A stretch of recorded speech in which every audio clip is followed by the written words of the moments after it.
Amnesty International today has published a report, Unopposed, Unchecked, Unjust, Wave of Terror Sweeps Tanzania Ahead of 2025 Vote. This report follows from a 2020 pre-election report, Lawfare, Repression by Law Ahead of Tanzania General Election. In 2020, we documented state use of old laws, new laws to suppress dissent, targeting political opposition, media houses, journalists, civil society organizations, and activists, among others, in a wave that saw a lot of human rights violations ahead of the 2020 elections. In 2025, the scenario has not changed. In fact, it has worsened, whereby we are seeing a wave of terror. We've seen unlawful killings happening in the country. We've seen disappearances of opposition leaders. We've seen disappearances of even very senior officials like a former ambassador of Tanzania to Cuba. We have seen closure of media outlets. We have seen closure of other online platforms. We have seen closure of organizations and disqualification of opposition leaders from running for presidency and disqualification of opposition parties from running in these elections. A case in point is the disqualification of Luhaga Mpina.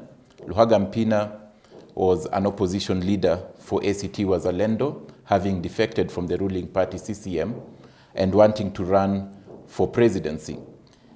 The electoral body disqualified him from running, and this was challenged by the party in court.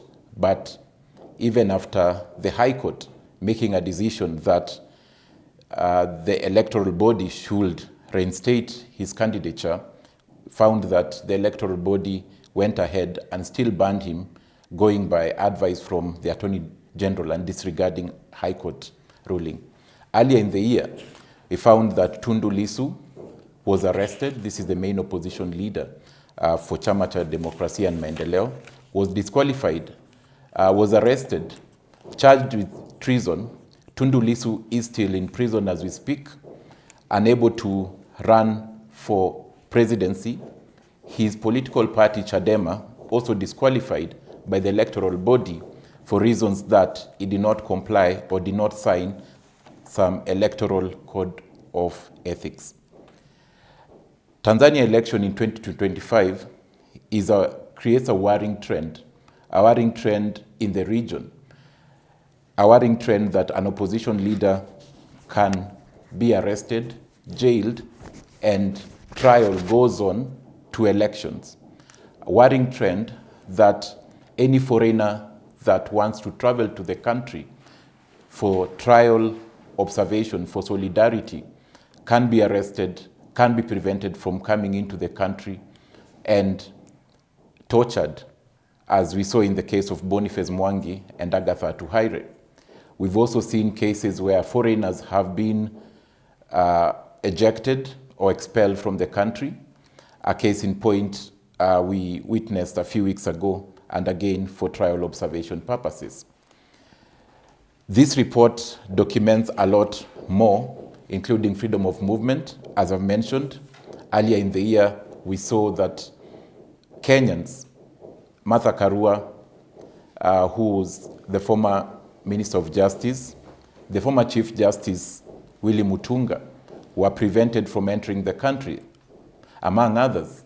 Also shows that Tanzania, in the wake of elections, has and is also going against the East Africa Treaty in as far as freedom of people is concerned.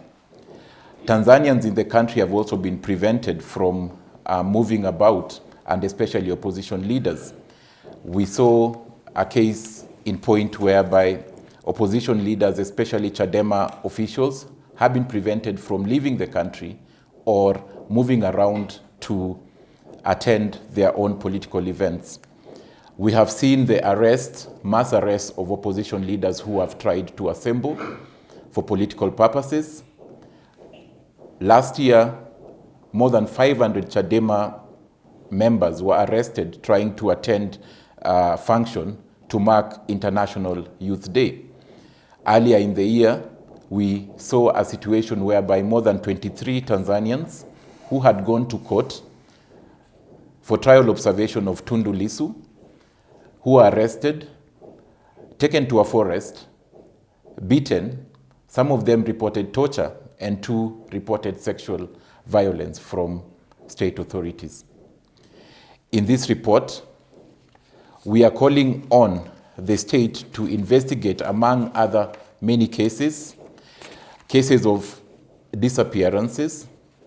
We are calling on state to investigate cases of unlawful killings, especially that of Mohamed Ali Kibao, a Chadema official who was last seen abducted by people suspected to be state authorities, taken from a bus, and the next day his body found dead with his head drenched in acid.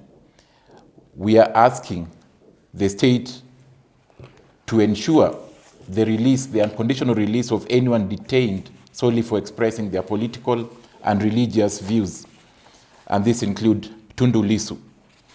We are asking the state to restore access to social media platforms and end censorship of online content, and this includes Jamii Forums, which was banned from operating for 90 days a few weeks ago. We are asking the state to ensure that that media and media outlets are allowed to operate freely and independently. We are asking the state to immediately end the practice of enforced disappearances. And this, I will name some few people who are still missing to date, some of them since last year. It includes Anthony Gabriel, Daniel Chonchorio, Deusdedith Soka, Dionis Kipanya, Faki Ali Salim, Frank Mbise, Humphrey Polepole, this is a former ambassador of Tanzania to Cuba, Jacob Mlay, Mdude Nyagali, Shadrack Chaula, Sinda Mseti, and Caesar Mwita Kaheti. Lastly, even as we call for these investigations, we also call on the international community to really hold Tanzania to the standards that respect human rights, and to ask Tanzania to uphold human rights ahead and during and after the elections in 2020. As Amnesty International, even as we research and document human rights violations in the context of elections, one of the things that we are noting is that these violations have intensified ahead of elections. For the case of Tundu Lissu was arrested early this year. This is an election year. He is in jail charged with an unbailable offense of treason. Of course, this was the main contender of President Samia Suluhu Hassan. Just this year, we've seen cases whereby various critics of the president, including Humphrey Polepole, the former ambassador who resigned and started criticizing the state for violations and excesses. We saw another strong critic within the CCM party, Gwajima, who has more than 2,000 churches, who was also a strong critic of the president. Both of them have been reprimanded in different forms. Gwajima's churches, the more than 2,000 churches, were closed. State used force to try and prevent members of the church from gathering outside the church whenever they wanted to meet on Sundays. We have seen cases of other critics, such as Mdude Nyagali, kidnapped in an election year. Cases also whereby, more than 80 social media outlets or online platform closed. It is not a coincidence that all these things should happen during an election year if at all, is not to silence dissent and to suppress independent voices ahead of elections.